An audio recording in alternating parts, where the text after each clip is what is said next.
જ્યોતિષ શાસ્ત્રોમાં એક દુર્લભ ઘટના દેવગુરુ બૃહસ્પતિનું અતિચારી થવું માઇનસ બની રહી છે, જે આ વર્ષને વૃષભ રાશિના ઇતિહાસમાં સૌથી મોટો ગેમ ચેન્જર સાબિત કરશે. જે સફળતા તમને છેલ્લા 5 વર્ષોમાં નથી મળી, તે આવતા 5 મહિનામાં મળી શકે છે. આ વર્ષ સંઘર્ષનું નહીં, પણ નિશ્ચિત વિજયનું છે. ચાલો 2026ના તે નકશાને ડીકોડ કરીએ, જે તમને સંકટમાંથી બહાર કાઢીને સફળતાના શિખરે પહોંચાડી શકે છે. 2026નું ગ્રહ્ય આર્કિટેક્ચર મહાપરિવર્તનનો આધાર. વર્ષ 2026માં તમારા જીવનની દિશા 4 મોટા ગ્રહો શનિ, ગુરુ, રાહુ અને કેતુ નક્કી કરશે. 1. શનિદેવ, ધ વિશ ફુલફિલર, લાભ અને સ્થિરતા. સ્થાન: આખા વર્ષ દરમિયાન પૂરા 12 મહિના શનિદેવ મીન રાશિમાં એટલે કે તમારા 11મા ભાવમાં વિરાજમાન રહેશે. મહત્વ: 11મો ભાવ લાભ સ્થાન, આવક અને ઈચ્છા પૂર્તિનું ઘર છે. વૃષભ રાશિ માટે શનિ યોગકારક સૌથી સારા મિત્ર ગ્રહ છે. પરિણામ: તમારો સૌથી સારો મિત્ર ખજાનાના ઘરમાં બેઠો છે. આનાથી 2026માં તમારા જીવનમાં નાણાકીય સ્થિરતા આવશે અને આવકના સ્ત્રોત સ્થિર થશે. શનિ અહીં માત્ર એક વસ્તુ માંગે છે: નિરંતરતા, કન્સિસ્ટન્સી. નિયમિત પ્રયત્નો જંગી લાભ આપશે. 2. દેવગુરુ બૃહસ્પતિ, ધ રોકેટ બૂસ્ટર. ગુરુની ચાલ આ વર્ષે નિર્ણાયક છે, જેમાં 2 તબક્કા છે. પ્રથમ તબક્કો 1 જાન્યુઆરીથી 2 જૂન. ગુરુ તમારા બીજા ભાવ ધન અને કુટુંબમાં રહેશે. આ સમય દરમિયાન તે તમારા ધનને સુરક્ષિત કરશે અને પરિવારમાં વૃદ્ધિ, નવા સભ્યનો પ્રવેશ અથવા સુમેળ લાવશે. બીજો તબક્કો 2 જૂન પછી ખરો ગેમ ચેન્જર. 2 જૂને ગુરુ તેની ઉચ્ચ રાશિ કર્કમાં તમારા ત્રીજા ભાવમાં પ્રવેશ કરશે. 12 વર્ષ પછી ગુરુનું આ સ્થાન પરિવર્તન છે.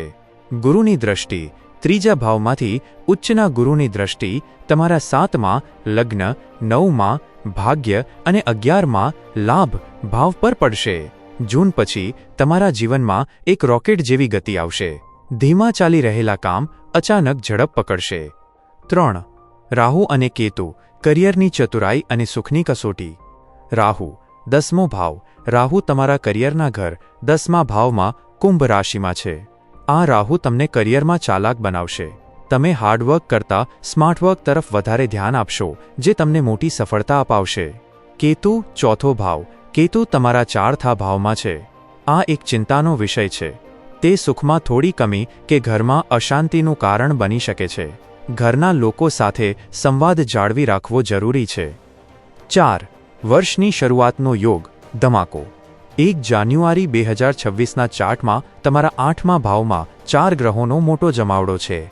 8મો ભાવ અચાનક બદલાવનો છે. આ સંકેત આપે છે કે વર્ષની શરૂઆત કોઈ મોટા અચાનક આવેલા ધમાકા કે પરિવર્તનથી થશે. આ બદલાવ તમને તે જૂની ઘરેડમાંથી બહાર કાઢશે જ્યાં તમે ફસાઈ ગયા હતા, તેથી તે અંતે સકારાત્મક સાબિત થશે. સમયનું ચક્ર મહિને દર મહિને કિસ્મત પલટાવતી તારીખો. જાન્યુઆરી નવી દિશા. જો તમે જૂની નોકરી કે બિઝનેસથી થાકી ગયા છો, તો જાન્યુઆરીનો મહિનો નવી દિશા બતાવશે. 16 જાન્યુઆરીએ ગ્રહોનો સેનાપતિ મંગળ ઉચ્ચનો થઈને તમારા 9મા ભાવ ભાગ્યસ્થાનમાં આવશે. સરકારી દફતરોમાં અટકેલા પ્રોજેક્ટ્સ, વિઝા કે લોન જેવી ફાઇલોમાં અચાનક ગતિ આવશે. આ એક્શન લેવાનો સમય છે. માર્ચ મહાધન યોગ. 2 માર્ચે તમારા રાશિ સ્વામી શુક્ર ઉચ્ચના થઈને 11મા ભાવમાં શનિ સાથે પ્રવેશ કરશે. શનિ અને ઉચ્ચનો શુક્ર મળીને મહાધન યોગ બનાવશે. 2 માર્ચથી માર્ચના અંત સુધીનો સમય રોકડ પ્રવાહ વધારવા, ઇન્ક્રીમેન્ટ માંગવા અને કોઈ મોટી લક્ઝરી વસ્તુ ખરીદવા માટે વર્ષનો સૌથી ઉત્તમ સમય છે. તમારી સુખ સુવિધાઓમાં વધારો થશે. એપ્રિલ મે આત્મવિશ્વાસનો શિખર. 19 એપ્રિલે શુક્ર તમારી પોતાની રાશિ વૃષભમાં આવશે, જેનાથી માલવ્ય મહાપુરુષ યોગ બનશે. આ સમય દરમિયાન તમારો આત્મવિશ્વાસ 7મા આસમાને હશે. જો તમે મીડિયા, ફેશન કે આકર્ષણ જરૂરી હોય તેવા ક્ષેત્રમાં છો, તો તમે સ્ટાર બની શકો છો. સિંગલ લોકો માટે આ સોલમેટથી મુલાકાત કરાવવાનો સમય છે. જૂન ટ્રિપલ પ્રોફિટ. 2 જૂને ગુરુનો ઉચ્ચ રાશિમાં પ્રવેશ વર્ષની સૌથી મોટી ઘટના છે. જૂન પછી જે લગ્નની વાતો અટકી ગઈ હતી તે પાકી થઈ જશે. ભાગ્યનો તમને સંપૂર્ણ સાથ મળશે. આ ઉપરાંત ગુરુ અને 11મા ભાવના શનિ વચ્ચે 9 પંચમ યોગ બનશે, જે ટ્રિપલ પ્રોફિટનો સંકેત છે. તમારી આવક એક જગ્યાએથી નહીં, પણ 3 અલગ અલગ જગ્યાઓથી આવી શકે છે. સપ્ટેમ્બર નીચભંગ રાજયોગ. ચમત્કાર 27 જુલાઈએ શનિ વક્રી થશે, જે થોડી ધીરજની કસોટી કરશે. પરંતુ 18 સપ્ટેમ્બરે મંગળ નીચનો થઈને ગુરુ સાથે સંયોગ કરશે. જ્યોતિષ કહે છે કે નીચ ગ્રહ ઉચ્ચ ગ્રહ સાથે બેસવાથી નીચભંગ રાજયોગ બને છે. આ તે સમય હશે જ્યારે અશક્ય કામ શક્ય થશે. કોઈ લાંબી બીમારી કે મોટું દેવું અચાનક દૂર થઈ જશે. સપ્ટેમ્બરનો મહિનો તમારા માટે સૌથી મોટું સરપ્રાઇઝ લઈને આવશે. વર્ષનો અંત 5 ડિસેમ્બરે રાહુ 10મા ભાવમાંથી નીકળીને 9મા ભાવમાં જશે. ત્યાં સુધીમાં રાહુ તમારા કરિયરને એક કાયમી મુકામ પર પહોંચાડી ચૂક્યો હશે. જીવનના અલગ અલગ પાસાઓનું સવિસ્તાર વિશ્લેષણ. કરિયર અને વ્યવસાય, નવી ઊંચાઈઓ. રાહુ 10મા ઘરમાં હોવાથી આ વર્ષે તમે હાર્ડવર્ક કરતાં સ્માર્ટ વર્ક વધારે કરશો.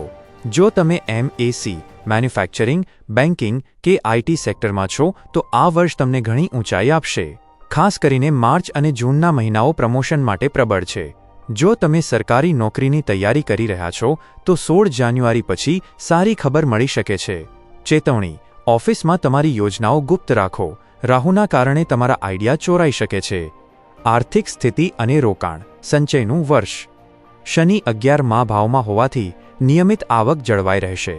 વર્ષનો પહેલો ભાગ પૈસા જોડવા, સંચય માટે અને બીજો ભાગ યોગ્ય જગ્યાએ રોકાણ કરવા માટે શ્રેષ્ઠ છે. જે લોકો લોખંડ, મશીનરી, પેટ્રોલ કે રિયલ એસ્ટેટનો ધંધો કરે છે તેમના માટે આ વર્ષ છપ્પર ફાળ કમાણી લઈને આવશે. સંબંધો, પ્રેમ અને લગ્ન, સંવાદની જરૂરિયાત. સંતાન: જે લોકો સંતાન માટે પ્લાનિંગ કરી રહ્યા છે તેમના માટે જૂન પછીનો સમય ઉચ્ચના ગુરુની દ્રષ્ટિને કારણે ઈશ્વરીય આશીર્વાદ જેવો છે. અવિવાહિત લોકો માટે વર્ષનો બીજો ભાગ વધારે ફેવરમાં છે. તૂટેલા સંબંધો 2 જૂન પછી પાછા જોડાઈ શકે છે. પરિણીત: કેતુ 4થા ઘરમાં હોવાથી ઘરની અંદરનું વાતાવરણ ક્યારેક થોડું અશાંત, સફોકેટિંગ થઈ શકે છે. સંવાદ, કમ્યુનિકેશન તૂટવા ન દેતા. ગૃહિણીઓ માટે પોતાની ઓળખ પાછી મેળવવી. વૃષભ રાશિની માતાઓ અને બહેનો માટે આ વર્ષ મિશ્ર રહેશે. માનસિક શાંતિ: કેતુ 4થા ભાવમાં હોવાથી વર્ષની શરૂઆતમાં ઘરમાં એક અજીબ એકલતા કે તમારા કામની કદર ન થવાની ભાવના આવી શકે છે. આ માત્ર ગ્રહોનો પ્રભાવ છે, તેને દિલ પર ન લેતા. નાણાકીય જાદુ: જાન્યુઆરીથી જૂન સુધી ગુરુ 2જા ભાવમાં હોવાથી તમે ઘરના ખર્ચાઓનું ખૂબ સારી રીતે વ્યવસ્થાપન કરશો અને ગુપ્ત ધન જોડવામાં સફળ થશો. તમારી સેવિંગ્સ વધશે. કમબેક: 2 જૂન પછી ગુરુનું ઉચ્ચનું થવું તમારા માટે તંબેકનો સમય છે. જો તમારામાં કુકિંગ, પેઇન્ટિંગ, બુટીક કે ઓનલાઈન કામ જેવો કોઈ દબાયેલો હુનર છે તો જૂન પછી તેને બહાર કાઢો. તે તમારા માટે સાઇડ ઇન્કમનો સ્ત્રોત બની શકે છે. વિદ્યાર્થીઓ અને સ્વાસ્થ્ય. વિદ્યાર્થીઓ 14 એપ્રિલથી 14 મેનો સમય વિઝા અને એડમિશન માટે બેસ્ટ છે. જો કે શનિની દ્રષ્ટિને કારણે અભ્યાસમાં આળસ અને ડિસ્ટ્રેક્શન આવી શકે છે. સોશિયલ મીડિયાથી દૂર રહેવું. સ્વાસ્થ્ય: કોઈ મોટી બીમારીના યોગ નથી. માર્ચ એપ્રિલમાં વાયરલ ઇન્ફેક્શન અને ઓગસ્ટમાં હોર્મોનલ ઇશ્યુઝ કે ડાયાબિટીસના દર્દીઓએ સંભાળીને રહેવું. કેતુને કારણે કમર દર્દ કે સર્વાઇકલની ફરિયાદ રહી શકે છે. 2026ને પક્ષમાં કરવાના વિશેષ ઉપાય. સમસ્યાઓ છે તો સમાધાન પણ છે. આ ઉપાયો ગ્રહોની ઉર્જાને સંતુલિત કરશે.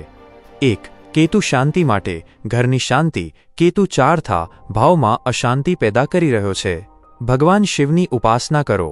દર સોમવારે શિવલિંગ પર જળમાં થોડું કાચું દૂધ મિલાવીને અભિષેક કરો અને ઘરમાં ઓમ નમઃ શિવાય નો જાપ ધીમા અવાજે વગાડતા રહો. 2. શુક્ર મજબૂત કરવા. આકર્ષણ: વૃષભના સ્વામી શુક્ર છે. દર શુક્રવારે સફેદ વસ્તુઓ, ચોખા, ખાંડ, દૂધનું દાન કરો. એક શક્તિશાળી ઉપાય તરીકે દર શુક્રવારે નહાવાના પાણીમાં 1 ચમચી દહીં કે થોડું ગુલાબજળ નાખીને સ્નાન કરો. આનાથી તમારું આકર્ષણ વધશે. 3. શનિદેવને પ્રસન્ન કરવા. લાભ: શનિ 11મા ભાવમાં છે. તેમને ખુશ રાખવા માટે છાયાપાત્રનું દાન કરો. લોખંડની વાટકીમાં સરસવનું તેલ લો, તેમાં પોતાનો ચહેરો જુઓ અને શનિવારે શનિ મંદિરમાં દાન કરો. 4. Golden rule. આ વર્ષે સેકન્ડ હેન્ડ જૂની વસ્તુઓ જેમ કે જૂનું ઘર, જૂની ગાડી કે જૂનો ઇલેક્ટ્રોનિક સામાન ખરીદવાથી સખત રીતે બચો. આ કેતુને સક્રિય કરશે અને તે વસ્તુ મુસીબત બની જશે. જે પણ લો, નવું લો. જો તમને મારા સમજાવવાનો પ્રયાસ સારો લાગ્યો હોય તો હંમેશની જેમ લાઇક અને કમેન્ટ કરવાનું ભૂલશો નહીં. અને જો હજી સુધી ચેનલને સબસ્ક્રાઇબ ન કરી હોય તો જરૂર કરજો.